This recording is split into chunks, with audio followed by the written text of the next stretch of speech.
If you watched Hollyoaks in the early 2000s, you will know the name Ricky Whittle, as he played Calvin Valentine. He was also the runner-up on Strictly Come Dancing in 2009.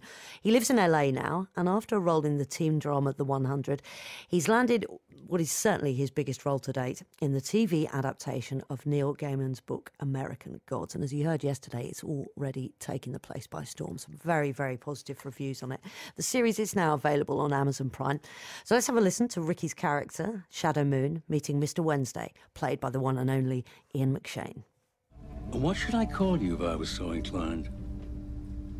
Shadow Moon. Oh, my boy, that is one outstandingly improbable name. Shadow Moon? Moon Shadow. Goddamn hippie parents. Hippie parent. Your mama had a big afro, huh? Dancing queen? Yeah, she had the whole kit. And if I was inclined, what might I call you? What's today? Wednesday. Today's my day. Let's go with that, huh?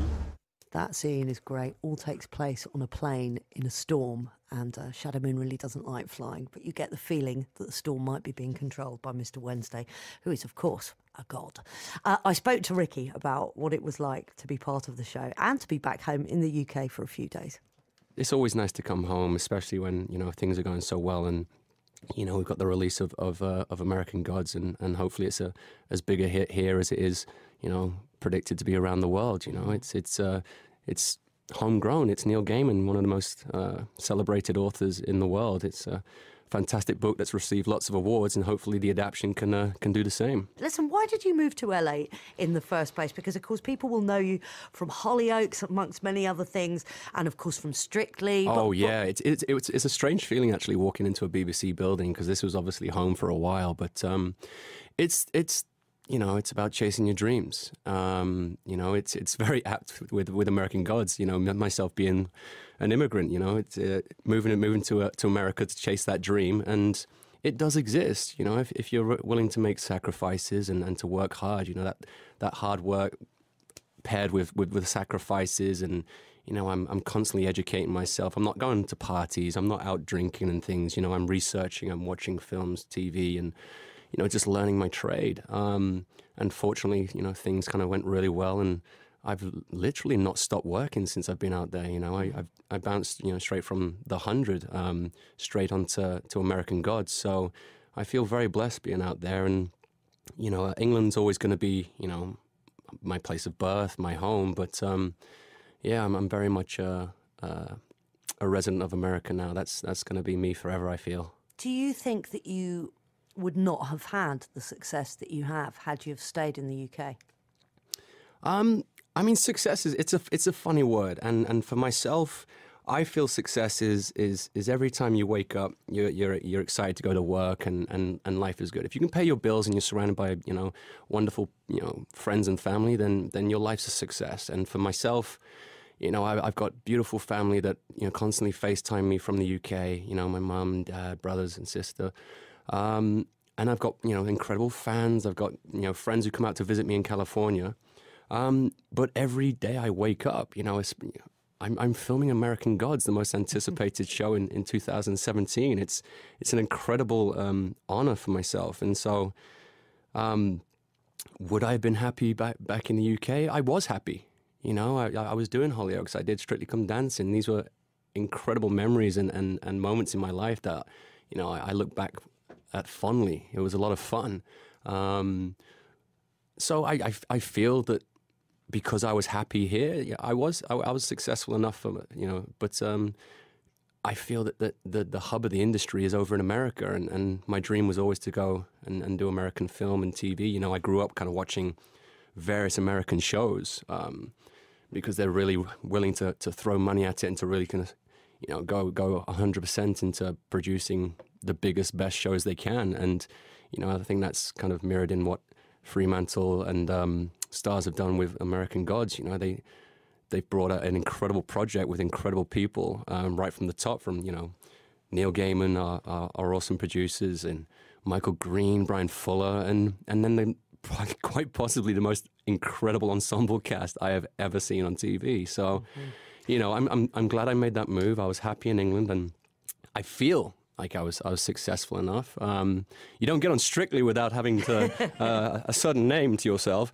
But yeah, America's where I'm going to be now, and hopefully the next couple of years filming numerous seasons of American Gods. Yeah, I mean, you mentioned the ensemble cast: Ian McShane, Emily Browning, Gillian Anderson, Crispin Glover. I mean, what was it like? The list goes on. It really, really does. And if it is as successful as it would appear, all the signs are that it's going to be. There will be many more people that might join that cast over the years. So let's just start from the beginning, though, for people that don't know what it's about, that aren't massive Neil Gaiman fans, haven't read the book. So I play Shadow Moon. He's basically, we start the beginning of the show as we do in the book. He's in prison for a crime that he committed 3 years previously, but he's released 2 days early when he receives news of his wife's death. When he is released, he has nothing left in the world. His wife, Laura, played by the incredible Emily Browning, was all he had in the world. So he's kind of like a drifter. It's very poetic in Neil Gaiman's words, in that Shadow he's basically a shadow of his former self, and he's a shadow of the man he's going to become throughout the show. But he's hired by a mysterious conman in the wonderful Ian McShane.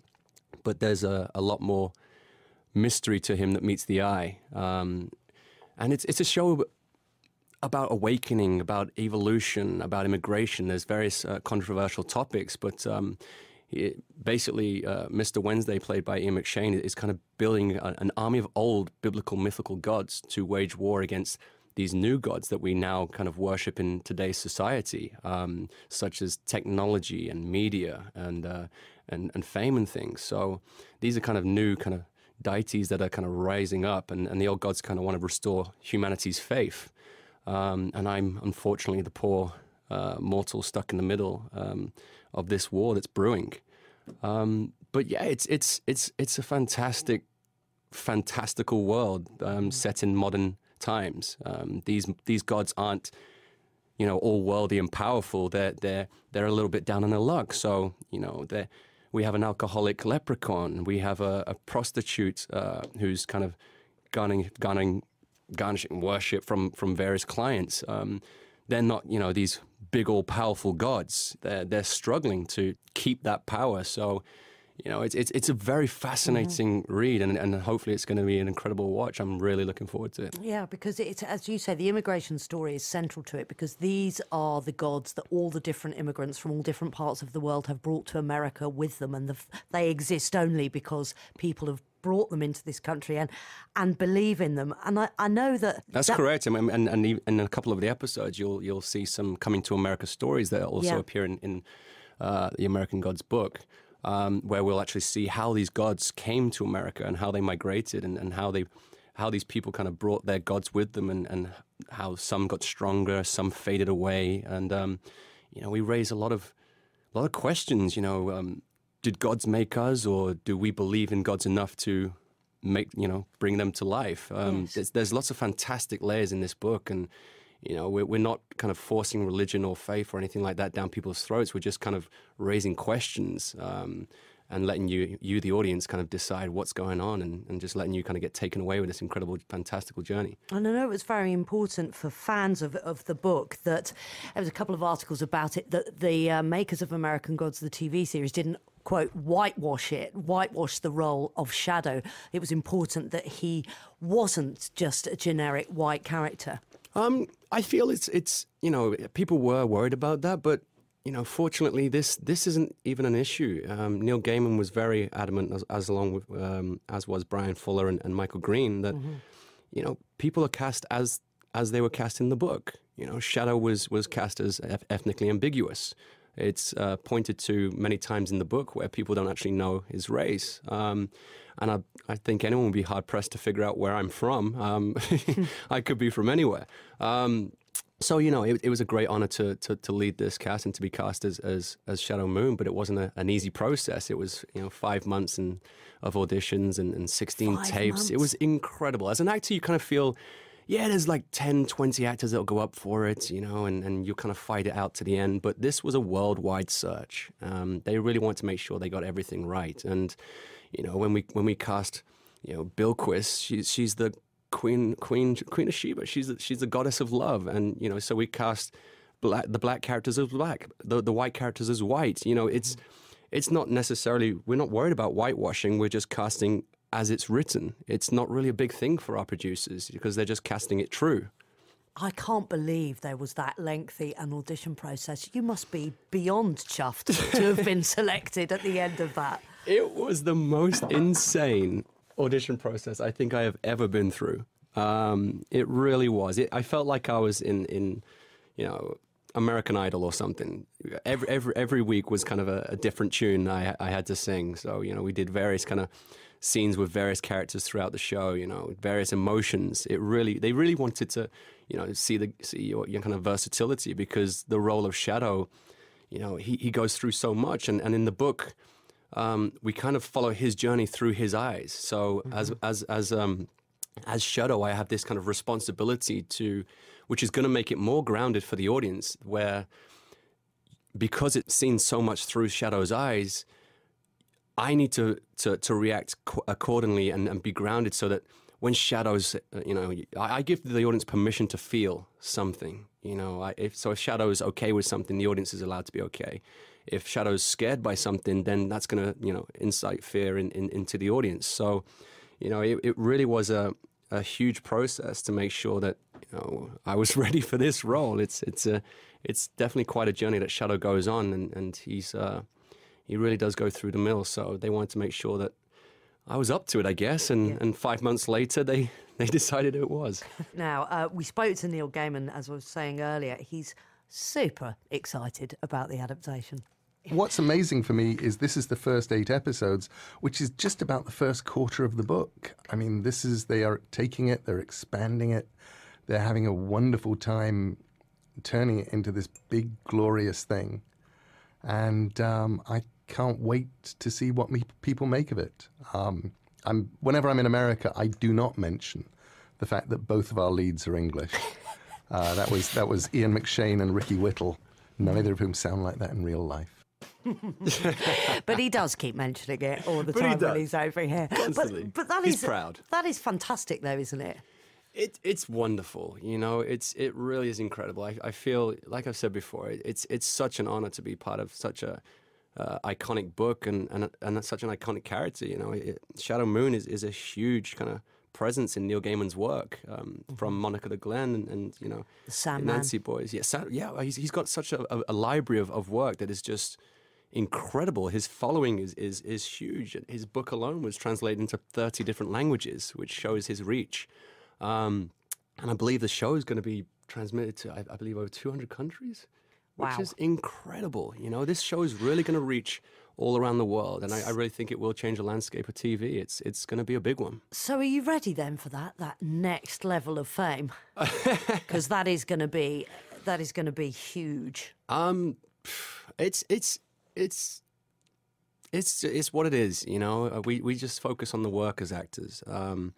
You know, the stuff afterwards is kind of just the fluff, you know, the kind of icing on the cake. It's as long as the show is successful and it continues to be a great success that we all kind of know it will be, then that's good enough for me. You know, all the kind of other stuff afterwards is like I say, it's a little bit of fun. You know, so I'm still that little excited child that I get to work with Ian McShane. He's Lovejoy. I know, right? I had to fly my mum out to Toronto because she was so excited that Ian McShane was on the show. She actually cast him 2 weeks before he was announced. She said to me, because I was cast as Shadow Moon, I believe 2 weeks before he was announced, and she said to me, you know, Ian McShane would make a perfect Wednesday. And I was like, yeah, he'd be great. He'd be amazing. Imagine that. And then literally he was announced 2 weeks later. So I think she might be trying to take some credit for that. But yeah, it's every week I felt like I was, you know, getting to play with my idols. You know, they'd announced Gillian Anderson from X-Files, Kristen Chenoweth. You know, these are people I kind of grew up idolizing. They're fantastic. You know, I literally just watched Emily Browning in Legend with Tom Hardy like the week before she was announced. So, you know, this cast is incredible, and it's only, like I say, it's only season 1. If this is the season 1's cast, I can't wait to see what we come up with season 2. So, yeah, it's incredible. I do have to pinch myself about the position I'm in. Yeah. How important was this role for you? Well, it's obviously going to be important no matter what the context is, but particularly after the 100, which you left not happily.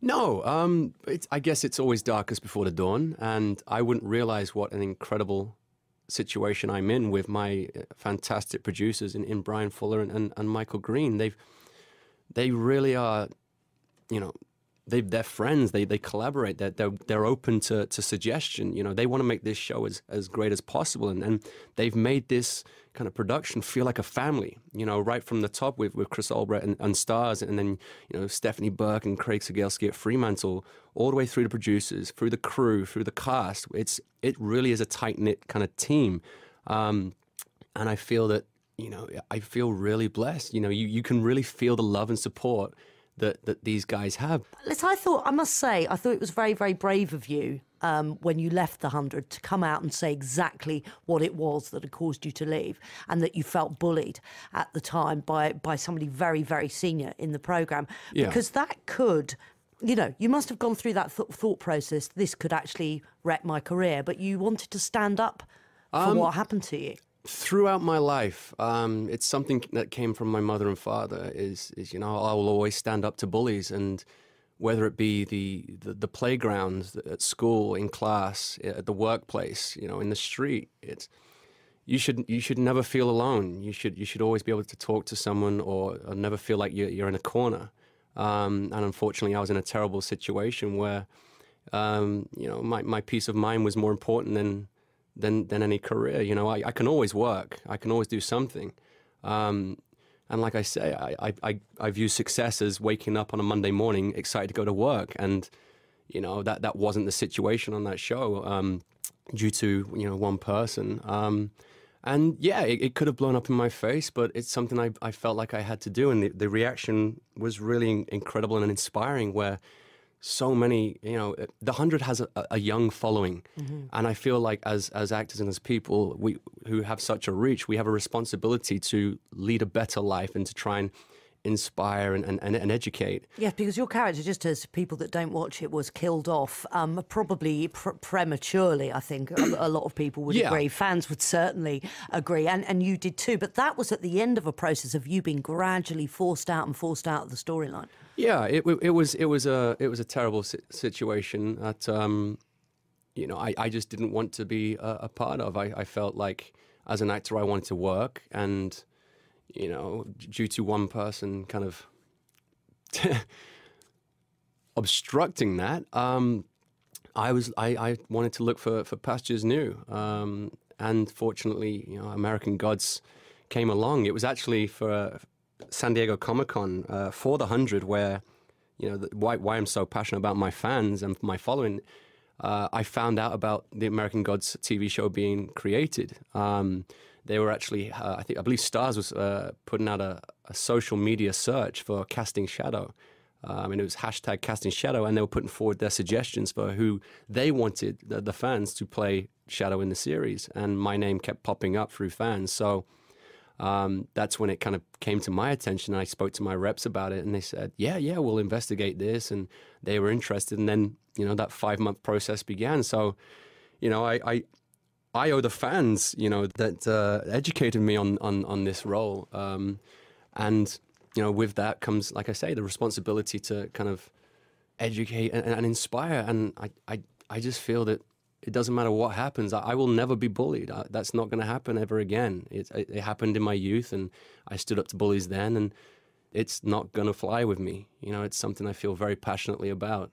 You know, that's a very important thing for me. Neil always writes politically in a really understated way, and we were talking to him about this. He says he just can't help himself. I mean, if you've read Neverwhere, which is about the homeless, but, you know, it's just so subtly done. And again, it's the immigrant story, as we're talking about with American Gods. Do you feel that it's particularly timely, and does it feel like quite a political statement to be in a series like this now? I feel Neil Gaiman has a crystal ball. or he lives in the future, because he wrote this in 2000. Well, he released this in 2001, and I feel 16 years later, it's never been more current with the whole kind of Trump storyline that pantomime that's going on over there.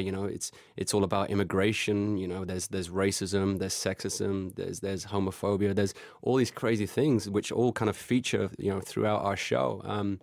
But as I said, we're not ramming it down people's throats. We're just kind of making awareness and asking questions and kind of asking the viewers to kind of be aware of these various kind of faiths and scenarios. But yeah, it's going to be really interesting to see what people think, because a lot of our story, we've obviously filmed this, last year, and a lot of stuff has happened since, which makes our show extremely current. I can't really go into it, but it's going to be really exciting to see the reaction of our audiences and the press as well, because, like I say, there's a lot of controversial stuff in there that we touch on, a lot of sensitive stuff, but our producers are fearless, as Neil Gaiman was, Brian Fuller and Michael Green, that they're fearless, and they wanted to produce an incredible show that was not scared to go where no other show has, and we've produced that. It's interesting, isn't it? Because people are already calling it the next Game of Thrones, or the new Game of Thrones. But I don't know about you, I'm always a bit wary when people say things like that, like the new Downton Abbey. Yeah, things like that. It's a blessing. It's a blessing and a curse. And I would say the only way I would say it was similar is that a book came previous, so it comes with an already established audience. But I feel it in my gut that it's going to be really, really successful. Not that my gut's particularly good indicator Your gut of anything. sounds fantastic and knowledgeable. Okay, yeah, it's a blessing, and we're really excited by it. We've got 15 years worth of fandom around the world, in like I say, over 30 different languages, and it's only going to grow. It's going to be an incredible, mind-blowing show for the new fans out there, and it really is going to change the landscape of TV, I believe. It's hard to describe how enthusiastic you are about this. I'm so excited. You, I'm literally like so excited. The most enthusiastic actor I've interviewed in a very long time. I like I say, I am like an excited child. I work with Ian McShane.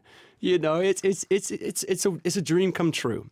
People haven't seen me for a while, and unless you kind of watch The 100 or Mistresses or anything like that, people are like, has he done anything since Hollyoaks? And I'm like, well, you're about to find out. You're about to find out in possibly the most exciting TV show of the year, and I just can't wait.